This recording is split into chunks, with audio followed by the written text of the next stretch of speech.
Hello student, our next point is colorimetry. Colorimetry, let us see this diagram. So colorimetry is an experimental technique for the quantitative measurement of heat exchange. To make such measurement, a colorimetry is used. So figure shows that a simple water colorimetry. Okay, so it consists of cylindrical vessel. This is the cylindrical vessel made of copper or aluminium and provided with a stirrer and a lead. Is the lead. The colorimetry is well insulated to prohibit any transfer of heat into or out of the colorimetry. Okay, so figure shows this the thermometer to measuring the temperature, is the stirrer to cool out the water, is the hot water. So insulated lead to do not transfer the heat from this vessel. So this is the copper vessel and this is the support for this vessel, and insulated jacket. So here insulated jacket to do not transfer or prohibited a transfer of heat. Okay, this is the air and the colorimetry vessel, the metal or copper or aluminium. Okay, so this is the construction of colorimetry. Now let us see a principle or mathematically heat exchange, working of colorimetry. So one of the most important use of colorimetry is to determine the specific heat of the substance using the principle of conservation of energy. So we know that the principle of conservation of energy cannot be created or not be destroyed. This is the principle of conservation of energy. So in this colorimetry obeys the principle of conservation of energy. Means here energy cannot be created or not destroyed. It's transferred. Okay, means heat energy transferred to the cool energy because temperature is decreases. So here we are dealing with heat energy and by system is isolated from surrounding, and therefore heat gain is equal to the heat loss. So in this technique known as the method of mixtures, and a sample A of the substance is heated to a high temperature which is accurately measured. The sample A is then placed quickly in the colorimetry containing water. The contents are stirred continuously until the mixture attains a final common temperature. The heat lost by the sample A will be gained by the water and the colorimeter.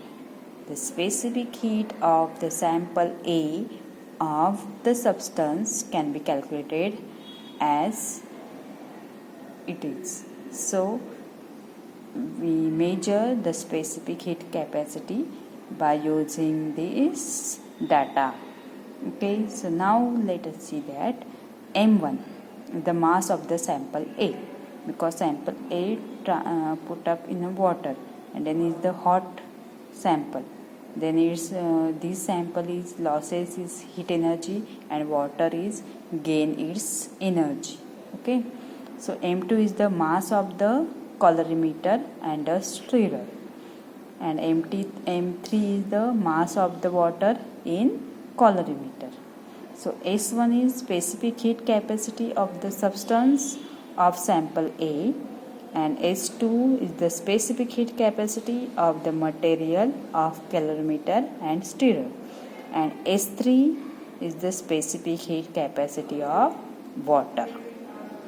And so T1 is the initial temperature of sample A, T2 is the initial temperature of the colorimeter, stirrer and water, and T is the final temperature of the colorimeter system. Okay, so we understand all the points.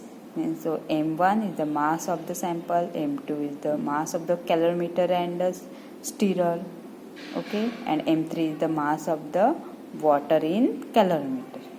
Okay, so using above data, we we find out the specific heat capacity of sample A.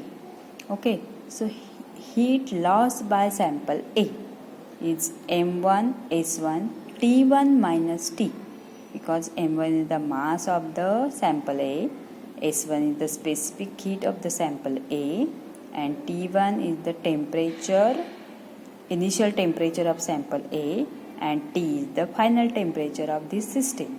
Okay, then heat gained by the colorimeter and the stirrer is equal to M2S2 T minus T2, because we already know that T2 is the initial temperature of the colorimeter and stirrer and water.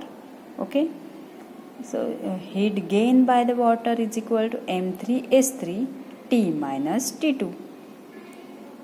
So M3 and S3, M3 means here mass of the water in calorimeter, and here specific heat of the S3 is the specific heat of the water. So heat equation, already know that heat equation. So our heat equation is means heat received or given out is equal to mass into change in temperature into specific heat capacity. So now using this equation for this, so heat equation M1S1, specific heat mass and specific heat capacity and change in temperature. Here change in temperature is T1 minus T. Okay, so heat equation M1S1 T1 minus T is exactly equal to M2S2. This is for the sample A, and M2S2 for the calorimeter and the stirrer. Okay, so M2S2 T minus T2 plus M3S3 T minus T2 for the water. Okay, specific heat equation for water. So specific heat capacity S1 for sample A is S1 is equal to, means specific heat capacity for sample A is equal to M2S2, here M2S2 plus M3S3 into T minus T2, here T minus T2 is common. So upon M1 T1 minus T. So rearranging this equation we get S1 in specific heat capacity. So this equation for sample A, and now we find out the specific heat capacity of the material of colorimeter and sample colorimeter and sample is S3 is equal to M1 S1 T1 minus T upon M3 T1 minus 2 minus M2S2 upon M3. Okay, so all these equations we get for colorimetry.